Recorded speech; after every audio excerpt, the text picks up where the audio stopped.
Okay, good afternoon and um, God bless you all this day. Let's have this topic entitled The Handmaid's Tale. And as you can see on this introductory part, um, by the way, this presentation isn't mine. I got this from the web. Understood? And this has a relation on your topic, which is included on your Magica, volume 24, number 3. It is on page 14. Kindly open it if you have. Then, as you can see on your screen, there are two women wearing red robes, and they are wearing also red veil. Just like the clothing of a nun, but it's color red. That color represents status in this certain novel. Okay, I'll start. We will start by having this quotation or this line from the novel. And so I step up into the darkness within, or else the light. upon upon reading is upon hearing those these lines, you will notice that there is a problem. Upon entering within the darkness, there might be light there. Upon entering in the narrow world, there should be light. Let's see and let's start. Okay, and here are some of the most quotable lines on Margaret Atwood's novel entitled The Handmaid's Tale. Understood? Here are some, only some quotable quotes, but I will just choose three of my most favorite lines, especially the red one, which is war is what happens when language fails. Truly, our words can destroy or could create grudges, could create conflict, or even this war. Understood? That's it. That's powerful is language is. And next, I love this quotation, which is ignoring isn't the same as ignorance. You have to work at it. Understood? That's also one of my favorite lines there. That it differentiate ignoring ignorance. Truly, literally, on by its meaning, it's different. Ignoring is just um not thinking about something, but you have the idea. You're not minding the problem. You're not minding someone, but you have the idea. It's ignoring. Mm. While ignorance is no idea at all. Understood? That's the worst one. If you ignore, if you are, you know that there's something wrong with it, and you just ignore it. It's ignoring.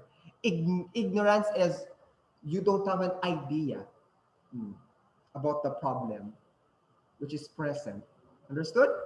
Another quote is this: better never means better for everyone. It always means worse for some. Yes, because if it is good for you, then for others, it's not. Understood? If it is right for you, for others, it's not. Apo, we are different. That's why. And those are those quotable lines in the novel that you may find. Next, and that quotable lines are came from this author, Margaret Atwood. Margaret Atwood is a Canadian author who was born in Ottawa on November 18, 1939. And Margaret Atwood, being one of the greatest author in in her time on the history, she received these prize in awards, especially the following: Booker's Prize, Arthur C. Clarke Award, Governors General's Award, and many more.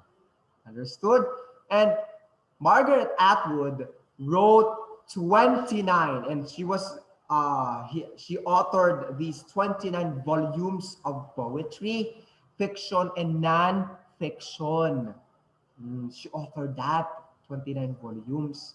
And most of her works are with a theme, with social concern or social problem, just like feminism, government, social critic, repression, oppression, colonization, violence, national identity, and religion.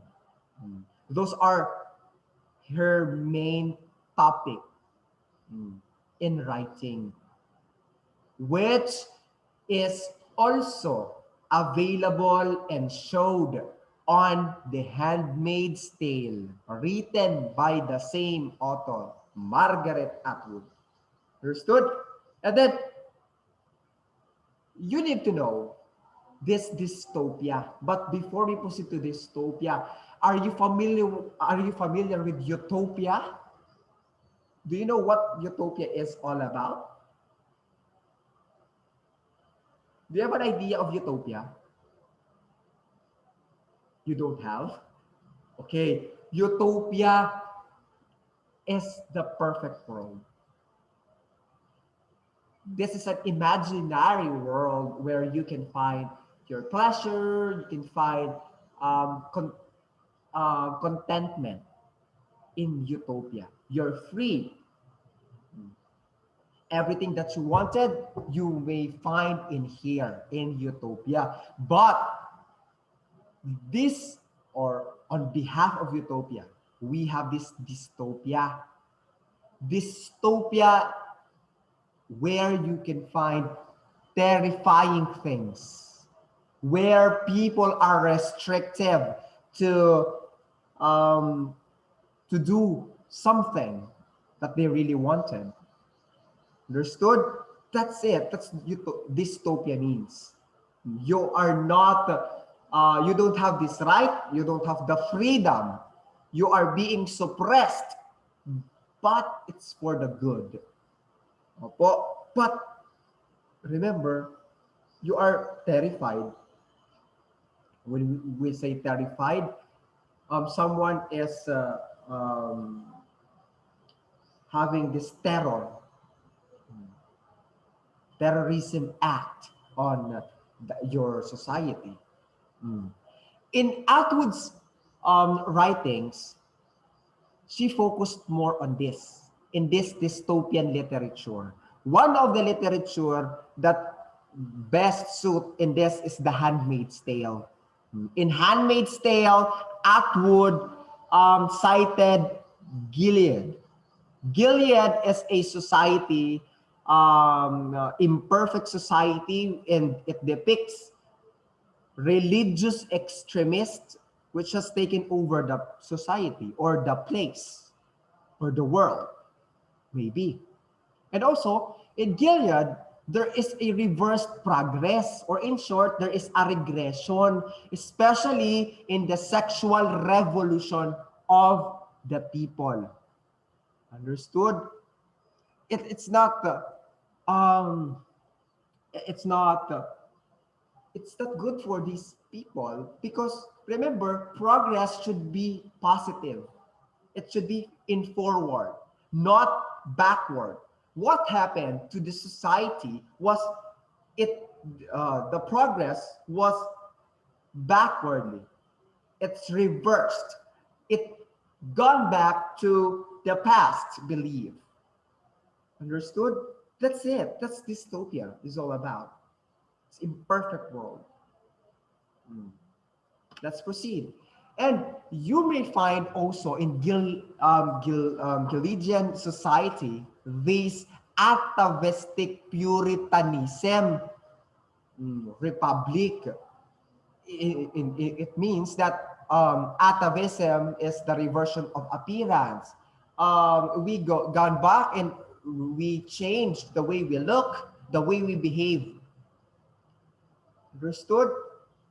We change that into something and for a purpose. And Puritanism is concerned with um, how we need to be good in accordance of the will, to be for us to become pure again.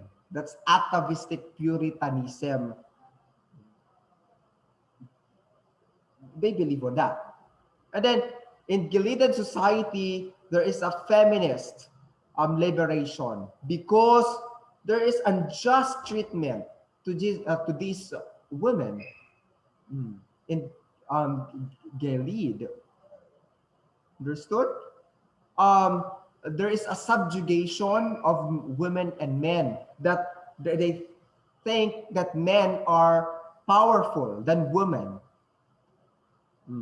And this one is parallel to what happened in the past in 1970s, where there is a widespread of access of contraception, where abortion was legalized already, and then there's an increasing political influence of male voters.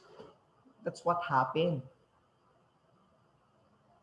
And then women in this kind of society are not only forbidden to vote, they are also forbidden or neglected to have their education, especially in for them to learn how to write, how to read.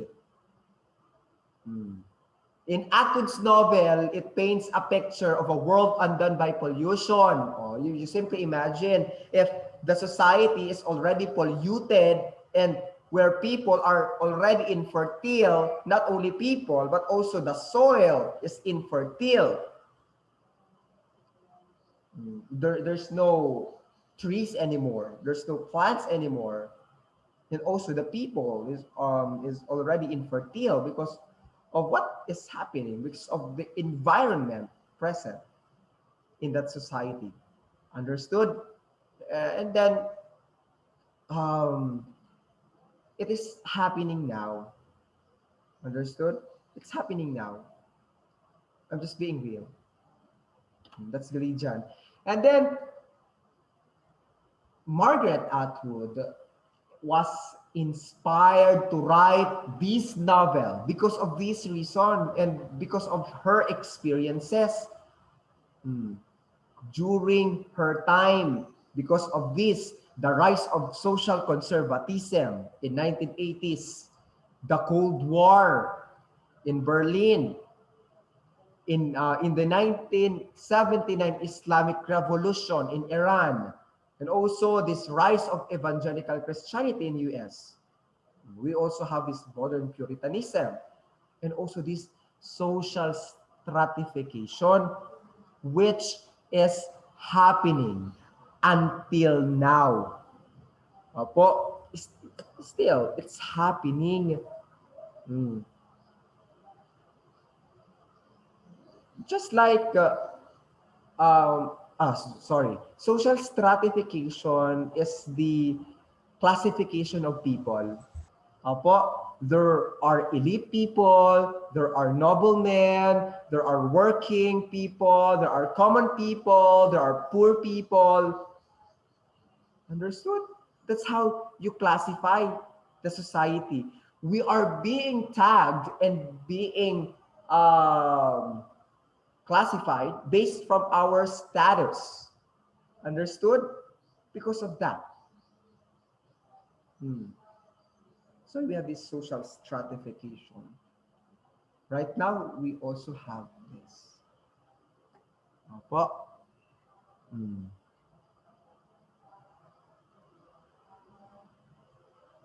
How about the next?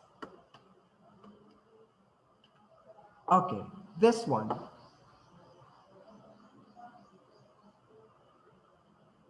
Yan. This is about reconstruction. Understood? The novel written by Margaret is merely based from reconstruction. That's it. We have this line. This is a reconstruction. All of it is a reconstruction.